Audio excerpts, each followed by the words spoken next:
Vamos a presentar a nuestros invitados. En primer lugar, el doctor Eduardo Calina, médico psiquiatra, especialista en adicciones. He leído sus pergaminos, su pedigrí, su hoja de ruta. Tiene una gran cantidad de menciones y de cursos que ha dado, y de títulos, y de visitas a congresos y demás. Así que muy buenas noches, bienvenido. Buenas noches. Bueno, también nos acompaña Alejandro Bodart, es dirigente, legislador porteño del MST, que es la Nueva Izquierda, y bueno, por supuesto presentó junto a Rashid una moción para poder legalizar o despenalizar el consumo de marihuana, una iniciativa, una avanzada similar, más moderada, más limitada que la que ha sido promulgada en Uruguay, se me ocurre. ¿Cómo le va? Buenas noches. Buenas noches. Bueno, este tema está instalado. No sé quién quiere empezar. Empecemos por el no y después arrancamos por el sí. ¿Le parece bien? A mí me parece un triste momento. Se puede uno reír mucho, hacer bromas, pero miraba la escena de la farmacia. Es decir, nosotros conocemos las legislaciones del mundo entero, que la producción la aceptación de un medicamento pasa por unos tremendos estudios de todo tipo hasta llegar a poder ponerlo en la venta con advertencias muy claras acerca de sus posibles o potenciales efectos adversos que dependen de la genética de las personas. Hay determinados medicamentos que a una persona le resulta muy negativo por una razón genética, porque tienen códigos genéticos diferentes. Una tolerancia diferente. Claro, o sea, es que hay una nueva disciplina que se va a poner en práctica para el público en muy pocos años, pero que a nivel experimental está muy evolucionada, se llama farmacogenética. Y se está estudiando en función de los códigos genéticos. Les recuerdo a todos que en el año 2000 se pudo definir el genoma humano, somos todos diferentes, y empezamos a entender por qué ciertos remedios a algunas personas le caen muy bien. Por ejemplo, la penicilina ha salvado vidas increíble cantidad de gente, y sin embargo a otros les trae una alergia que a algunos les causó la muerte. Sabemos ahora que es por condiciones genéticas diferentes, y hasta el día de hoy tenemos la medicina tentativa, probamos, y la medicina se va a transformar en predictiva. Vamos a saber, de acuerdo a un mapa genético, todo el mundo va a tener que tener su código genético, y entonces todo esto pasa por experiencias muy serias y de todo. Nunca en la vida uno podría imaginar que ahora una farmacia va a vender una sustancia que está cargada de componentes carcinogenéticos, es decir, sustancias que dan cáncer. Yo quiero saber si alguna persona de todas esas que festejaban, yo le receto un remedio y en el folleto, en el prospecto, lee que tiene potencial cancerígeno, me manda preso. Sin embargo, festejaban, y las farmacias uruguayas van a vender una sustancia. Ven, lo que está saliendo en este momento, las imágenes, cuando el cigarrillo se calienta, lo prende con marihuana o con tabaco, es el mismo tipo de tabaco. No tiene nicotina, pero tiene cannabinoides, pero tiene todos los otros componentes, de manera que cuando se calienta, ya sea el cigarrillo o el común, cuanto más profundamente se lo fuma y se retiene, más cancerígeno genera. La marihuana duplica en hidrocarburos policíclicos aromáticos, duplica el benzopireno, agente de cáncer de pulmón, duplica la cantidad de alquitrán, benceno, etc. Eso se impregna y va entrando en uno. Luego entonces, se tiene que dar condiciones. Claro. Espera. Se tienen que dar condiciones, como hoy sabemos que genéticamente hay gente que tiene más oncogenes, menos oncogenes, pero es una sustancia brutalmente enfermante, y se sabe desde hace muchos años una cantidad de enfermedades y consecuencias. Que una farmacia venda esto y que esto se considere un fenómeno alegre, me parece realmente triste como médico. ¿Se usa con fines recreativos más que medicinales, piensa usted? No. Yo pienso que si sabemos hoy día que el tabaco es la causa prevenible, es la mayor causa de muertes en la condición humana, prevenible, con no fumar no pasa nada, no hay ninguna razón para incluir un tabaco más en la población, que es un tipo de costumbre que adoptó el ser humano y que generó adicciones terribles, que es absolutamente innecesario para la salud Yo soy médico, lucho por la vida y por la salud, no para enfermar a la gente. Alejandro Bodart, bueno, la otra campana, ¿no? El otro extremo de un mismo lazo, que es esta discusión. Sí, yo creo que en primer lugar hay que discutir un aspecto de por qué el Estado tiene que tener la potestad de prohibirle a una persona que toma la decisión de fumarse un cigarrillo de marihuana e incluso perseguirlo, judicializarlo y hasta penalizarlo. Porque yo creo que tenemos que discutir en ese terreno. Yo, por ejemplo, creo que da para mucho el tema, porque, por ejemplo, podemos también presentar estudios que hablan de que la marihuana, a diferencia de lo que dice el doctor, no es mucho más que el cigarrillo. Al revés, el cigarrillo es mucho más que la marihuana, porque tiene componentes químicos, ¿no es cierto?, mucho mayores. Y además se consume en menos cantidad. Exacto. El que fuma marihuana pero no ese es un debate que podríamos hacer. Ahora, el otro debate es si una persona quiere consumir, ¿por qué el Estado se lo tiene que prohibir? ¿Y por qué se le facilita, por ejemplo, a las empresas de cigarrillos que se lleven fortunas sabiendo, ¿no es cierto?, lo que son, y por qué se tiene que prohibir la marihuana? Yo creo que el debate está un poco ahí. ¿Y por qué perseguir así? Yo creo que es un gran paso. Psicotrópicos que generan por ahí en las personas. Sí, yo creo que hay que explicarle a la sociedad los efectos que tiene, como hay que explicarle del cigarrillo, ¿no es cierto? No se trata de hacer apología, fumate un faso, ¿se entiende? O fumar cigarrillos, o tomar alcohol, o ¿no es cierto? Si no, hay que explicarle. Ahora, pero a partir de ahí, porque acá, ¿cuál es el cinismo para mí que hay actualmente de determinadas instituciones? La gente, por más que se prohíba, no es que deja de consumir. Ese es el primer punto. El problema es que se facilita que los narcos se hagan los negocios y alrededor de eso se desarrolla una mafia. Yo, por ejemplo, saludo la decisión de Uruguay, porque al monopolizar el Estado, precisamente, todo el tema de la comercialización, está impidiendo precisamente que los reyes narcos sigan haciendo negocio con esto y se dé la cadena, ¿no es cierto?, de corruptelas y lo que ya todos sabemos, ¿no es cierto?, de esta organización mafiosa. Con otras drogas. Bueno, es que yo creo que hay que abrir un debate más global, hay que abrir el debate general. Yo, que he polemizado en algún otro programa acá con el doctor, pongo un ejemplo. Cuando se prohibía la famosa ley seca de Estados Unidos, primero, no impidió que la gente tomara alcohol, que es el primer punto. Clandestinizó la distribución. Lo clandestinizó. ¿Qué se logró con la clandestinización? Que precisamente las mafias se adueñaran prácticamente de ciudades enteras en Estados Unidos. ¿Qué pasó cuando se legalizó? Precisamente esas mafias se empezaron a debilitar. Esto no quiere decir que, ¿no es cierto?, pero yo creo que son debates importantes, porque no se logra. El consumo de marihuana en el país es altísimo. Tenemos que ser parte de la realidad, es alto. O sea, la prohibición logra que eso no se dé.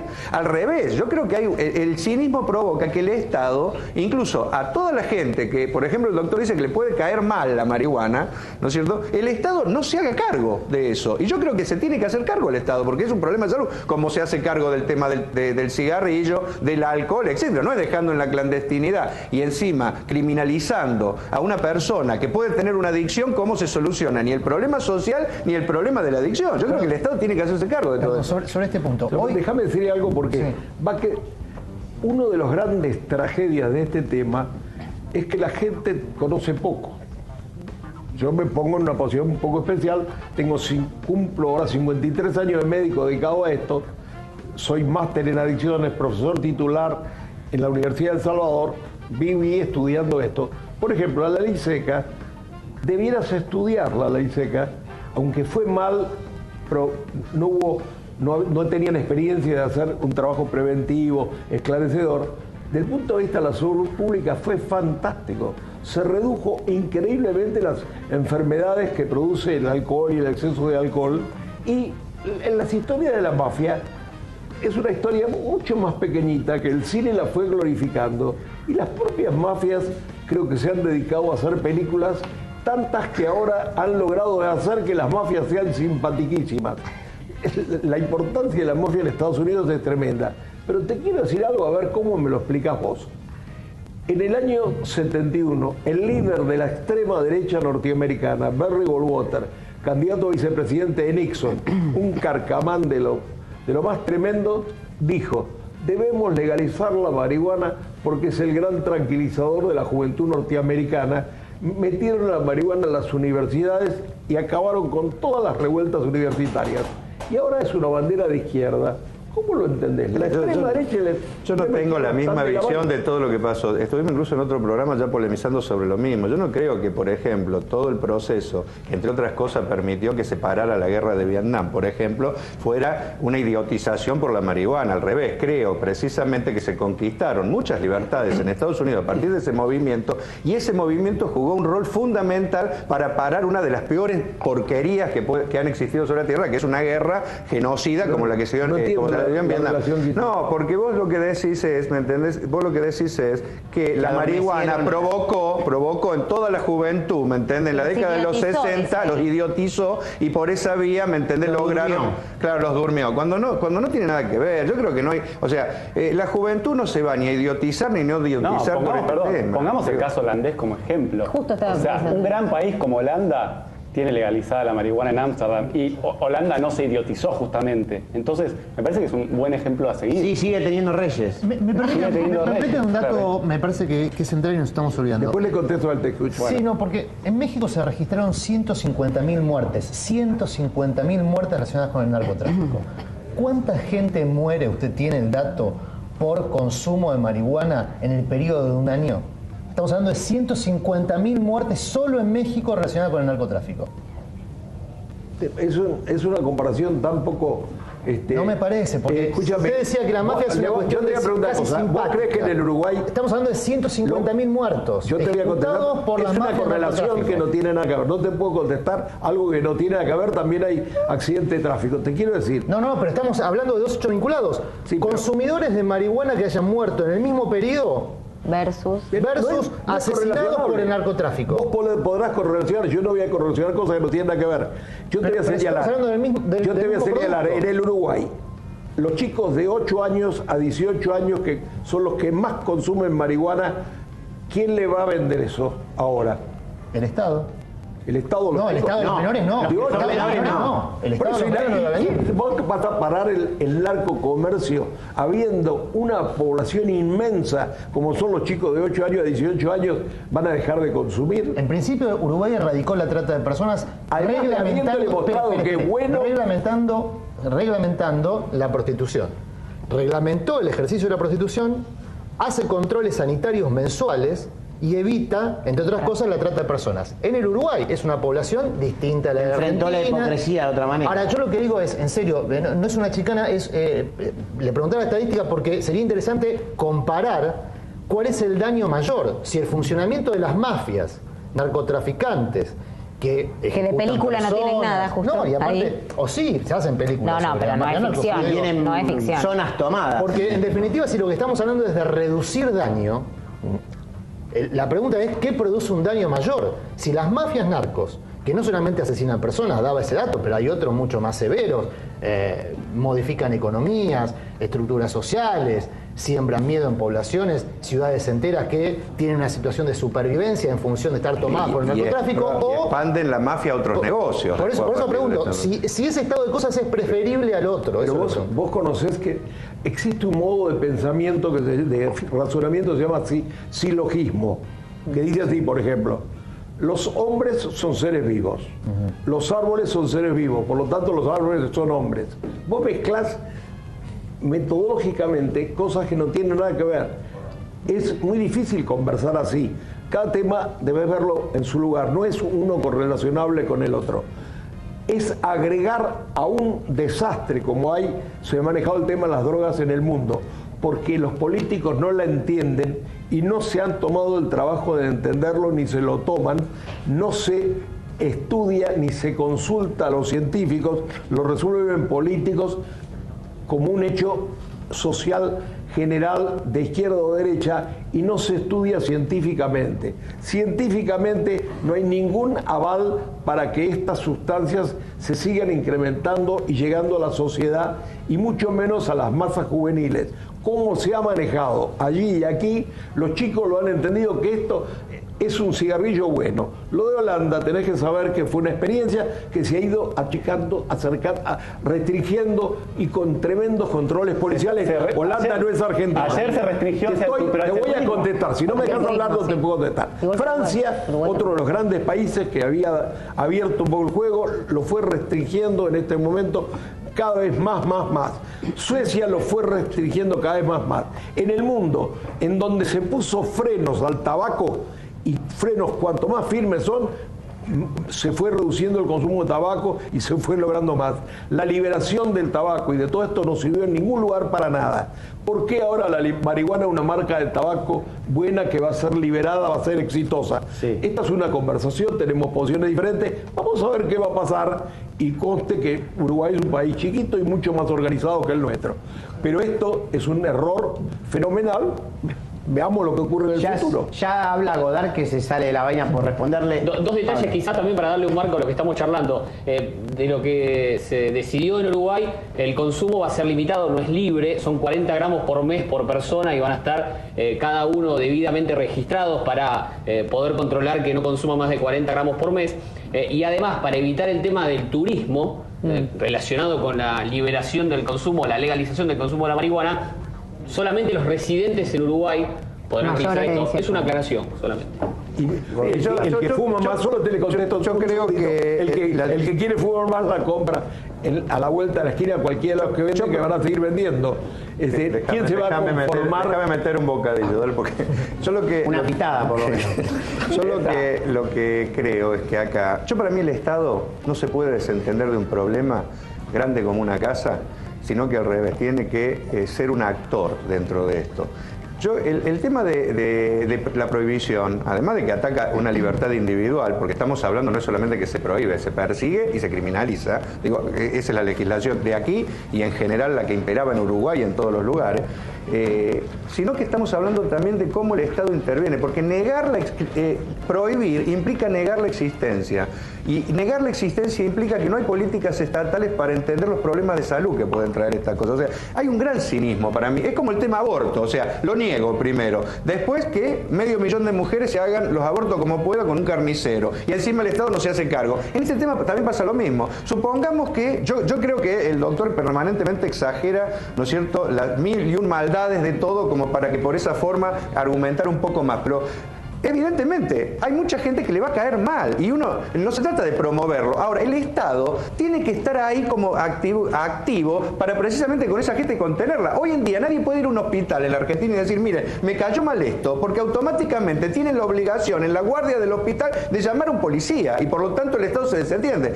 En Holanda, la experiencia holandesa es importante porque el Estado no solo que ha liberado, sino que el Estado también actúa para que precisamente dar drogas que puedan, ¿me entendés?, sacar a las más peligrosas. El mismo Estado le da a la gente esa posibilidad. Es decir, el Estado es actor para tratar de evitar los daños que producen la salud. Porque acá no se trata, por ejemplo, ¿no es cierto?, de no negar determinado. El problema es cómo el Estado trabaja con ese problema. No como pasa hoy, se desentiende. Hoy hay millones de pibes que fuman. O no lo sabemos todos. Yo tengo una hija en edad adolescente, conozco por vía de ella todo lo que pasa, todos lo conocemos. Ahora, eso no se lo puede negar, es parte de la realidad. Está prohibido, sin embargo pasa. Entonces, Perdón, vuelvo al tema del efecto del prohibicionismo sobre el comportamiento social. Estamos asistiendo en estos días a situaciones de extorsión policial, reclama más dinero. Cuando se inicia todo este proceso en la provincia de Córdoba, se vinculó rápidamente la situación de la policía con el narcoescándalo que había descabezado a la cúpula policial. Y hay una investigación en marcha respecto a la íntima relación entre fuerzas policiales, fuerzas de seguridad y organizaciones criminales. La pregunta que le hago a ambos en tal caso es, si se avanza en el sentido que avanza Uruguay o con otras características, ese riesgo, vuelvo a la estadística de México porque es la que más estudiado tiene el tema, que en México provoca 35 muertes por día, en Argentina no lo sé porque no hay estadísticas. Ese riesgo que cruza a la sociedad civil, a la policía, ¿se disminuye o no? Yo creo que sí, yo te lo digo rápidamente, yo creo que dejar que el Estado le ceda a las mafias el control, ¿me entendés?, de todas las sustancias, genera precisamente violencia y genera corrupción estatal, genera lo que pasa hoy. Yo creo que todos los altos mandos de la policía de una u otra forma son partícipes del delito y parte de ese delito tiene que ver con el tema de narcotráfico. ¿Algo tiene que ver la DEA en eso? Yo creo que todo está Anímese ligado. a decirlo. Todo está ligado, sí, totalmente. Ahora, no es casual que, por ejemplo, en Córdoba y en Santa Fe, el que estaba encargado de actuar contra el narcotráfico era el narcotraficante. ¿Me entiendes? O sea, y creo que ahí saltó. Metamos el dedo en más Te lugares. quiero decir algo final también a mí. Primero, todos hacen la conversación. Otra forma de conversación se llama maniqueísmo, que es ponerlo al otro en una posición que el otro no tiene nada que ver. Nadie nunca me escuchó a mí de que hay que criminalizar, que hay que mandar presos. Jamás dije todo eso. Siempre hace la conversación de ese punto de vista. Yo en toda mi vida, en todos los hospitales, en toda la supervisión, en todos los que trabajamos, fui asesor del Ministerio de la Provincia de Buenos Aires en diferentes periodos. Nunca vi que en ningún hospital se le denuncie a nadie, salvo narcotraficantes o gente que venía con heridas. Con un balazo. Esa es una historia que han contado. Cualquier chico puede ir a cualquier hospital, se los atiende. En el Álvarez, es supervisado en el Álvarez, en otros lugares. Vienen los chicos, los atendemos, jamás. Y además hace largo tiempo que está despenalizado en la Argentina y desde que el fallo Arriola lo despenalizó, el consumo y la difusión de la marihuana fue total. Creo que es una medida equivocada. El futuro, ojalá nos encuentre acá para poder hablar. Si yo me equivoco, diré, bueno, me equivoqué. Pero hasta ahora conozco demasiado como para saber, para creer que me voy a equivocar. Así es, fue la palabra de Eduardo Calina, un médico psiquiatra que conoce mucho la materia, y también de Alejandro Godard, un legislador que presentó un proyecto para despenalizar la marihuana, un tema que está más que instalado, por supuesto, y lo vamos a seguir debatiendo.